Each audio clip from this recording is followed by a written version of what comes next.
to take us through the journey of Afenifere history is somebody we should know, being the son of the second leader of Afenifere, Pa Ajasin, Adekunle Ajasin. And I invite to the podium Chief Tokunbo Ajasin. Put your hands together for him. Thank you. Well, I will say that I stand on existing protocols. But then I have to recognize the acting leader of Afenifere. I already acknowledge a lot of you, all the very important people here. So I don't want to go over that again. Then my colleagues or presenters.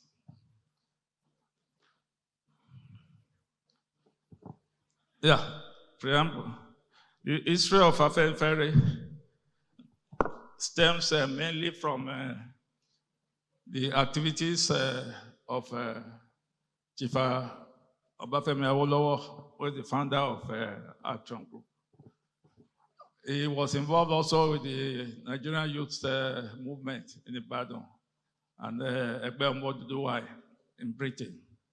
Chief Awolowo's interaction with students from Nigeria and other climes led to the founding of Adebanjo.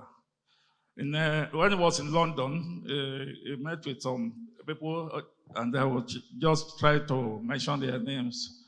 There was Dr. John Oniakrele, Dr. Abiodun Akrele, Ayo Rosiji, Akitola Williams, A.B. Oyediran, S.A.B. Obaku, C.O. Taiwo, S.L. Akinola, Ayo Ogunsheye, and Ayo Okusaga, just to mention a few of them.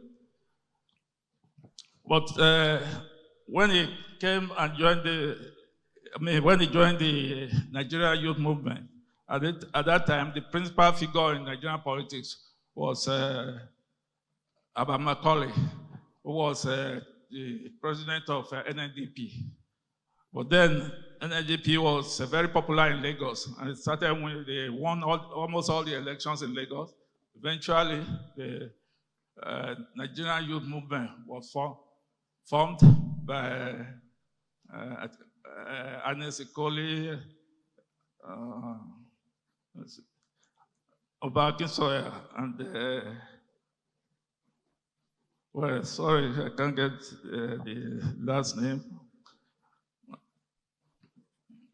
Three of them formed the NYM anyway, and Chief Obafemi Awolowo joined. Why he was attracted to the Nigerian youth movement was the fact that it described the NYM as a vigilant, dynamic, and selfless organization, and it provided a platform for the unification of all ethnic groups. Even though the leadership at that time was more of Yoruba people, but at that time, nobody complained, and it was well accepted. But subsequently, when Dr. Azikiwe came in and started to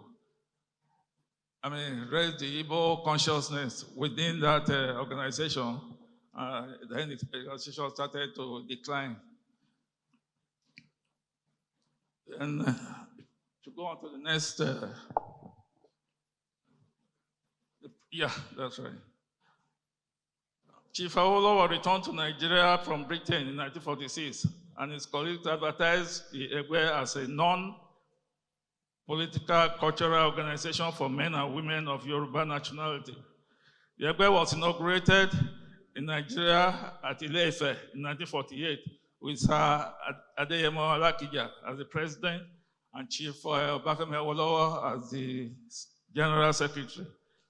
Other important members at that time included S.O. Gbadamochi, I.O. Ransom Kuti, Akinola Maja, Bode Thomas, H.O. Davis, Akinyele, Akinyede, Akinyede, and from other ones. Those are the most important ones I could lay my hands on. In spite of his non-political nature, NCNC saw it as a political threat, particularly when prominent members of the Egbe were also members of NYM.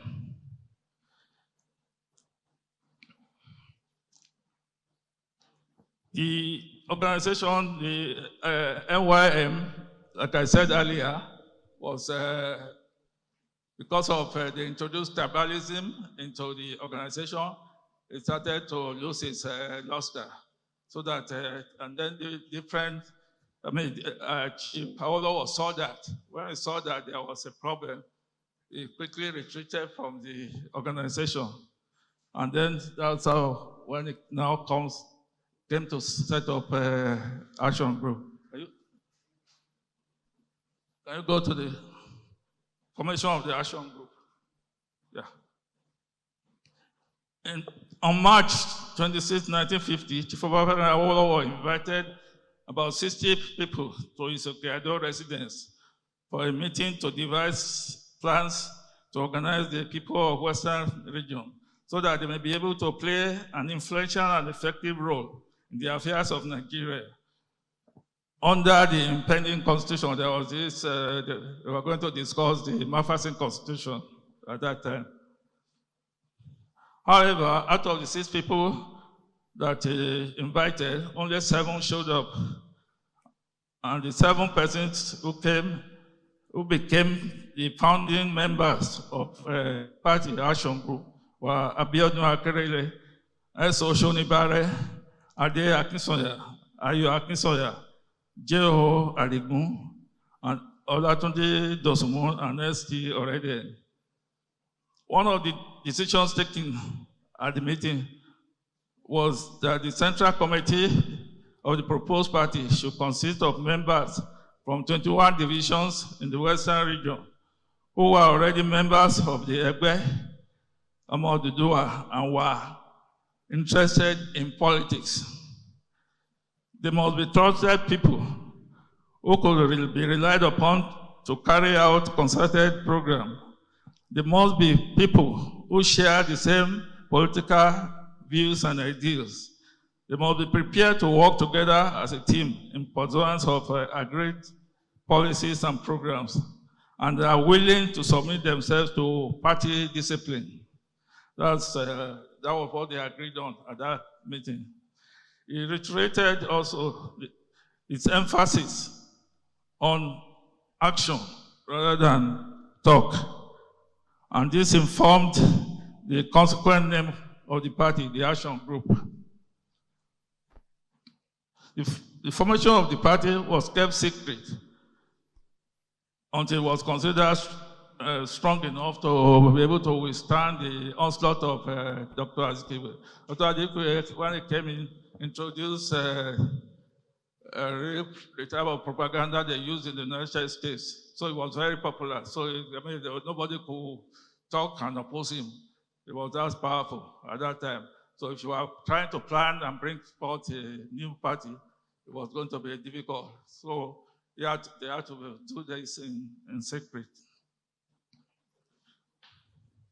The party held 9 secret meetings between March 26, 1950 and March 4, 1951.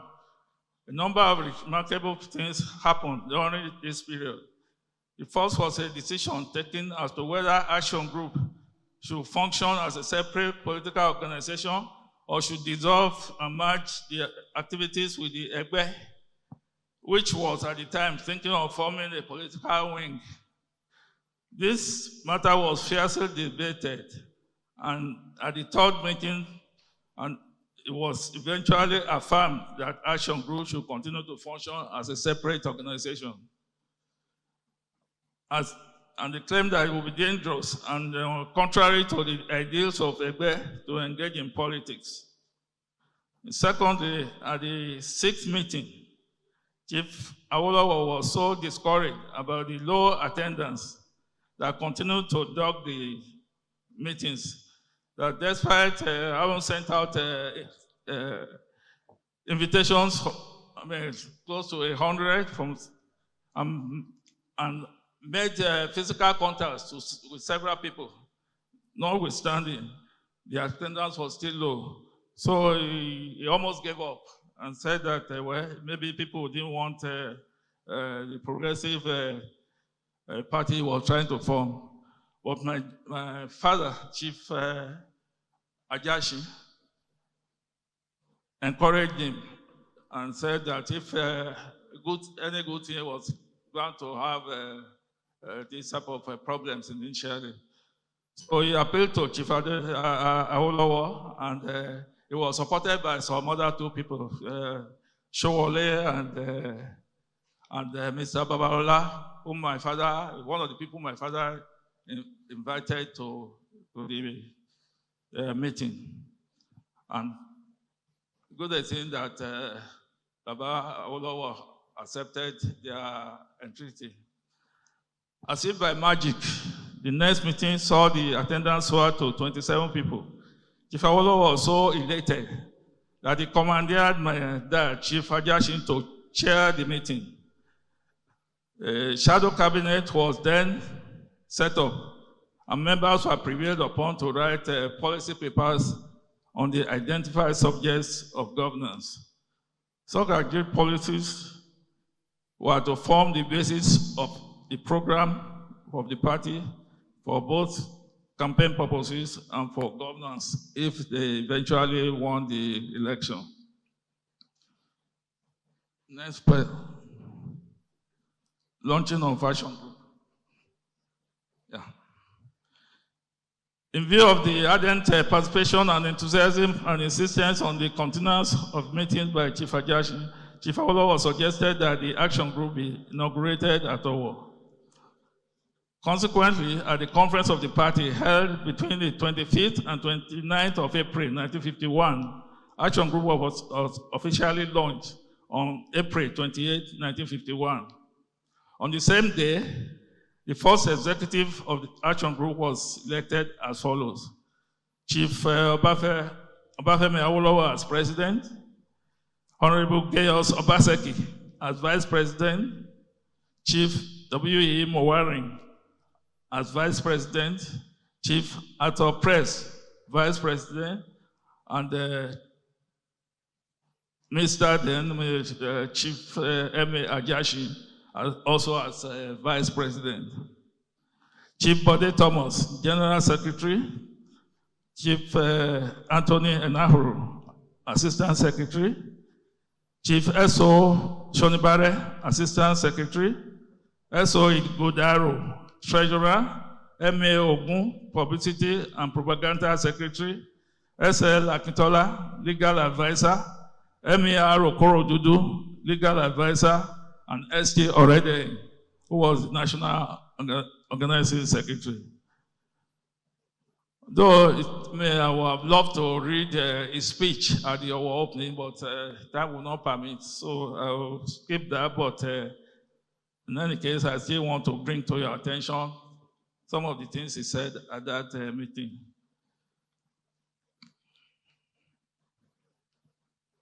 He said that it was the meeting was supposed to, Action Group was supposed to bring and organize within its fold all nationalists in Western region so that they may work together as a united group and should submit themselves to party loyalty and discipline. The party was also to prepare and present to the public programs for all departments of government and to strive faithfully to ensure effectuation of such programs through those of its members that are elected into the Western House of Assembly and the federal legislature.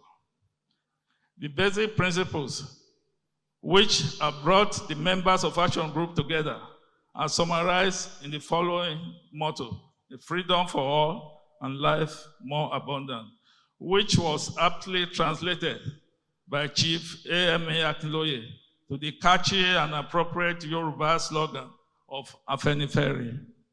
That's how Afenifere came about. It is a belief that people of Western Nigeria in particular, and Nigeria in general, will have life more abundant when they enjoy freedom from British rule, freedom from ignorance, freedom from disease, and freedom from want. And having agreed to these basic principles, the next step was to agree as to the common methods in the application of those principles. This was a very important step because even if they agreed on principles, and if they did not agree as to the methods of application, it would be impossible for them to work together. And therefore, the principles must be such that are just, and the methods must be practical. Next. The Government of Action Group / Afenifere in Western Region. In November 1951, regional elections were held in the Western Region. Out of 75 seats contested, Action Group won 44. But that number was later increased to 49 when the House of Assembly was convened on January 7, 1952, because 5 of the 6 members of Chief Akinloye's Ibadan People's Party joined the Action Group, with Alhaji Adelabu Adegoke being the only holdout who joined NCNC. It's this, if you remember, or if some of you there's been a lot of dispute, particularly by the NCNC, and they won so many seats. But then what Action Group did was to state the number of seats and the names and the signatures of their members in the papers. But rather than do that, NCNC refused to do that. So it was obvious because they didn't have the number. So Action Group, if going by the history and going by the many books that have been written, Action Group won that election, notwithstanding what anybody could say. This was a stunning performance considering the period of time between which then and the time the elections came about. Thereafter, and based on the results, Chief Awolowo became the leader of government business. The feats achieved by the Action Group in the 8 years it was in government is a well-known story for another day. Notwithstanding, permit me to mention a few. The House of Assembly introduced several policies which held out the Western region as the most advanced region in Nigeria. The achievements include, but are not limited to, the following: free universal primary education, free health services for children under 8 years, an unprecedented award of a number of scholarships. I think there were about 200 that was mentioned, to post-secondary school students to study in the UK, in the US, and the University College Ibadan. Action Group produced the first modern full-bridge stadium in Nigeria, the first television service in Africa, the first industrial and residential estates in Ikeja and Bodija, respectively. It established the establishment of agricultural settlements and technical institutes all over the Western region. Even though the Action Group met on ground, undeveloped modern amenities, that is what we call the infrastructure and so on, like poor roads, and the hospitals were inadequate, and there was low enrollment in schools.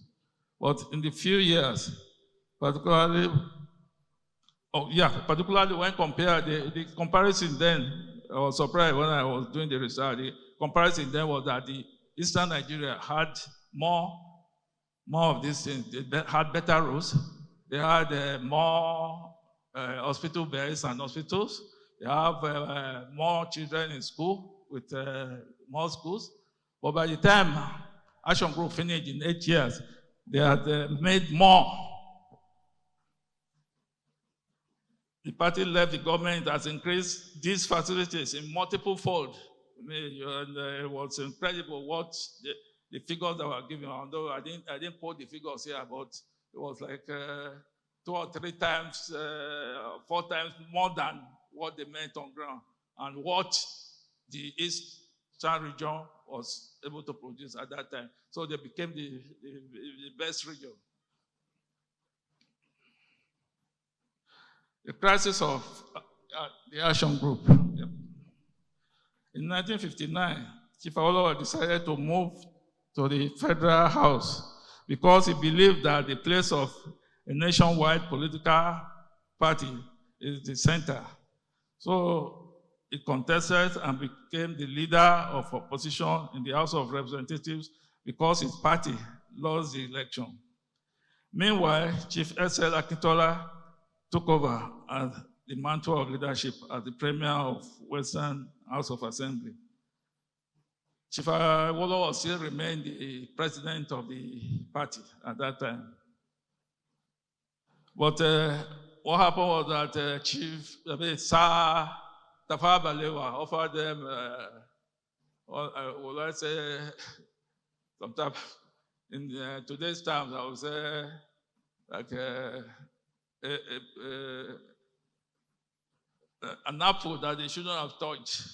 See, but he said, Ajasin Group should come along with NCNC. They should form a national government of unity. But like Chief Awolowo always maintains at the time, we have a program. If you as the winner was ready to take on our program and do it, no problem, we'll come in. But if you can't, then what are we coming there to do? And that was the notion at the time, what Chief Awolowo presented. Unfortunately, his deputy, who was the premier of Western region, Chief S.L. Akintola, disagreed with him. He felt otherwise, that they should join, and then they will be able to promote maybe Yoruba or all these principles that don't matter, at the time, because parochial type of things, which Awolowo didn't buy. He said it was being strategic, but it didn't follow the principles of the party. This disagreement led to factions within Afenifere that marked the beginning of several events in the annals of Nigeria's history, the consequences of which we are yet to see an end.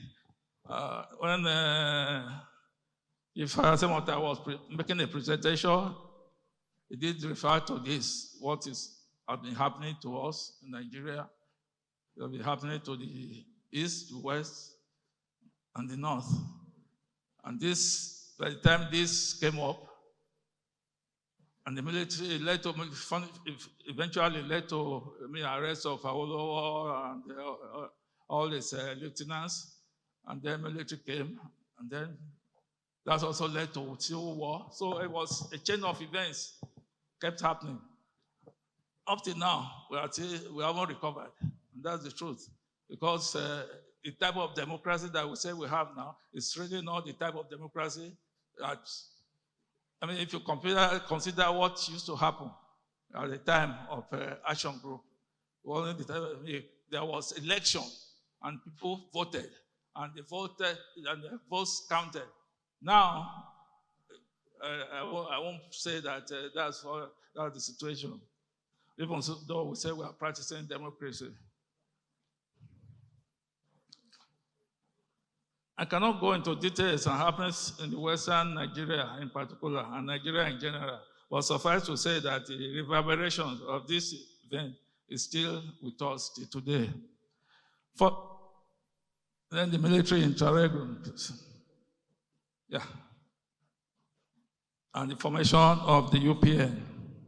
Following the coup of January 16, 1966, the military disbanded all political parties and groups, as well as all ethnic and cultural organizations. It produced and gazetted a long list of groups and organizations that were banned.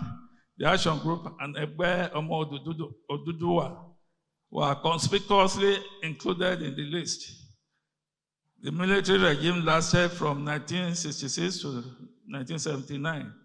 However, in 1971, after Chief Awolowo resigned from the government of General Gowon, the progressives of the Action Group, under its leadership, began to meet as a committee of friends. In the Second Republic, the Committee of Friends formed a political party named Unity Party of Nigeria, which was nicknamed Egbe Imole in Yoruba land, which was the name of the party's symbol. Party symbol was, I think it was a sun or was it moon, I don't know, but it showed the light. So Egbe Imole means Egbe, I mean, the light, I mean, pardon? The party of the light, that's what it meant. So that's what it was called at the time. But at that time, Afenifere was never used. So like Afenifere became muted.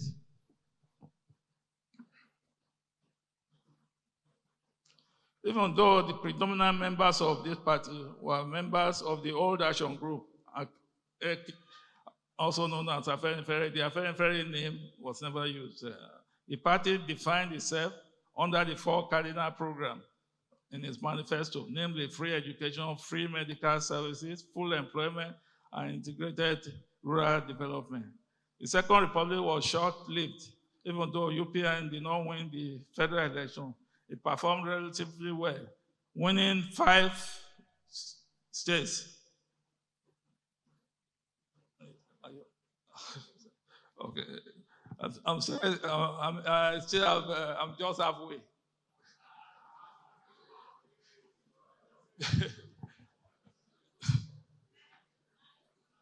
Can you give me another 10 minutes? No? All right. Well, let me just round up. Yeah. The next leadership was Chief. Let me go ahead.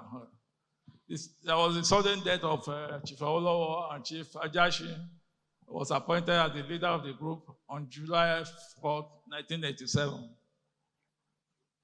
When he was appointed, a few young elements they said they were Awoists, and even despite the fact that they were supposed to be meeting at Owo, they decided to meet, said they wanted to meet at Ikene, and they said they wanted Mrs. Awolowo to be their leader. But eventually that was resolved, and they started meeting in Owo.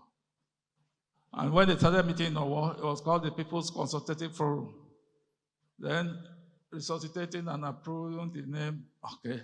Then this is another very important point that I don't want to miss, because they had I think at that time Chief Tokunbo was the secretary of the Consultative Forum, and they had a working committee. Working committee was told to find a name, a proper name for the group, and that name, the committee was under Chief Bolaige, and they were meeting in Ibadan, and they came out with a name of Afenifere, because they looked into the list of those banned organizations. Afenifere was not banned, so I want to correct Chief Semota. Afenifere was one of the organizations not banned because it wasn't gazetted. So that's the reason that Chief Bolaige group said to take that name. Even that name was, they had to debate, they brought it back to Owo. It was debated and so on, but eventually they agreed to use the name. And they also told the committee was supposed to produce in a refined form the philosophy of the Action Group, the Afenifere. I don't know. Can you show us that the philosophy? No. It's not okay. Maybe it's not available. Well,